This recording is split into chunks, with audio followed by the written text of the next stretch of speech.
Hello there, welcome back to the Once a Week kitchen. Today I'm going to be cooking extra tasty toad in the hole and an old favourite, which is lemon drizzle sponge. Right, extra tasty Yorkshire pudding. In the jug I've got 6 ounces of plain flour, and it's got to be plain flour, not self-raising, 4 eggs, a level teaspoonful of salt and a good grating of black pepper. So we're going to mix these all together until it comes to a smooth paste.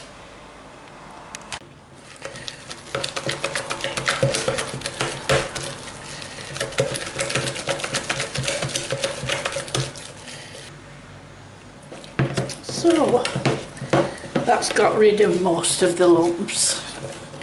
So now we can add the milk. So I've got 250 ml of milk here. I'm going to add it gradually.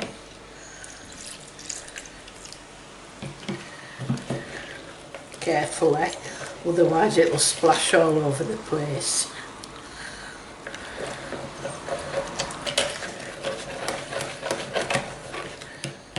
A bit more.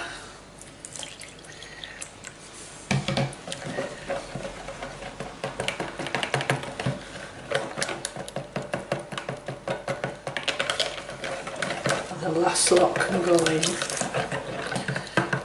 So we get in there a smooth batter.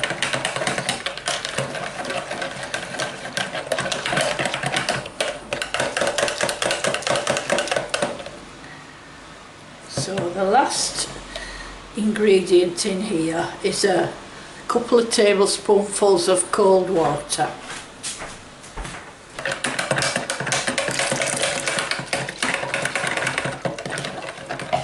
But this is what makes it extra tasty.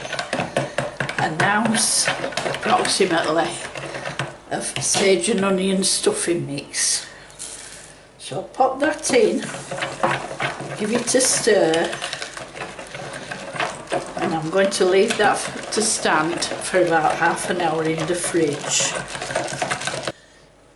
Got the oven set to hot, which is 8 gas mark, 230 centigrade, 450 Fahrenheit.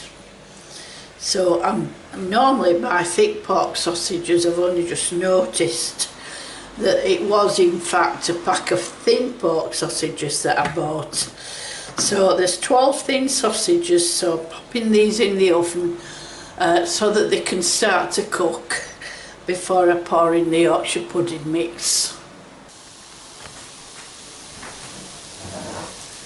The sausages have started to cook now, and they're giving off plenty of nice fat, which will cook the Yorkshire pudding.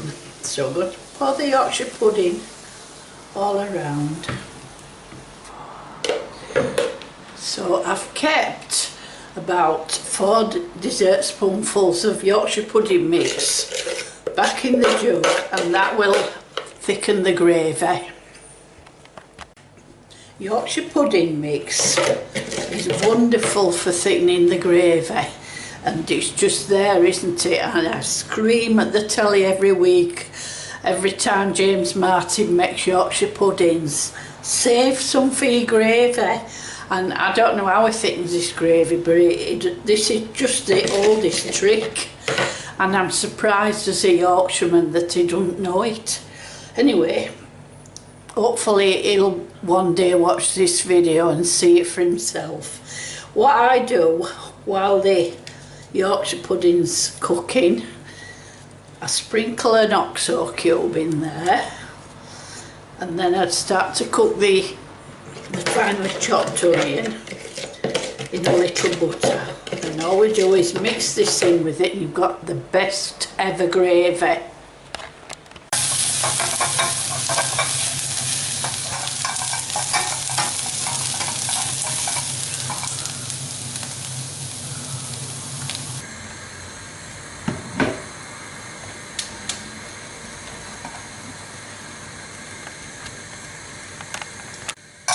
So the onion onions are softened now, and I've added some water into the Yorkshire pudding and gravy mix. So pour it all in the pan and bring it to the boil, and that will be the best onion gravy.